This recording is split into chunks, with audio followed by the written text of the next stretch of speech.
Saya rasa saya tak strong lagi. Saya kena baiki dari segi pengurusan dulu. Before this saya tak pernah berguru mana-mana. Just buat based on langgar dinding lah, orang cakap.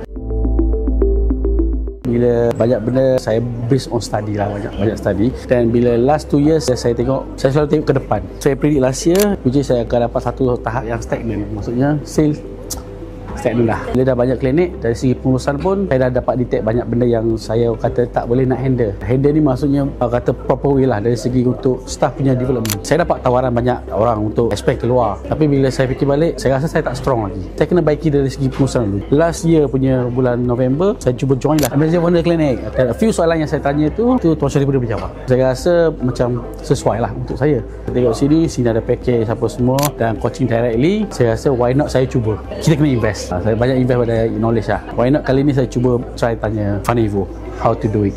Dan dia kata money back guarantee. So straightforward lah. Saya kata if dia confident boleh jawab money back guarantee, dia kata boleh bantu saya why not. Saya tak fokus sangat sale and marketing. So saya baiki dari segi pengurusan dulu. So first month saya jumpa Tuan Syarifudin masa tu online, masa bulan puasa. Tuan Syarifudin suruh baiki yang paling asas dulu, which is structure. So saya ubah terus. The next day saya terus ubah. Dan ada staff yang boleh terima, ada staff tak boleh terima. Dan expectation tu dah Tuan Syarifudin dah explain dah. Terus saya follow je macam Tuan Syarifudin bagi tahu. Because dia tak boleh keluar daripada comfort zone dia, saya terpaksa. Sebab saya nak grow. Dan the second month saya jumpa Tuan Fadi, which is a long session. Yang tu saya boleh minat sekali lah. Saya tanya sedikit je pasal sale, macam mana kena settle apa semua. Dan the whole topik tu jadi sampai nak macam saya nak kena grow pula.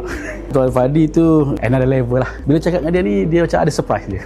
Last month saya jumpa Tuan Syarifudin balik dekat Shah Alam. Dan saya beritahu tanya dia how to grow from tactical to strategist. So far saya masih dalam proses benda tu. This month insyaAllah esok tu saya akan jumpa Tuan Syafiq. Memang saya request untuk sale. Ubat kepada business adalah sale. Kalau satu sesi dengan Tuan Fadi dah cukup tanya, ada berbaloi. Tapi yelah, bila dah di offer 1 year, why not saya guna je Tuan Fadi everything yang dah ada experience kan.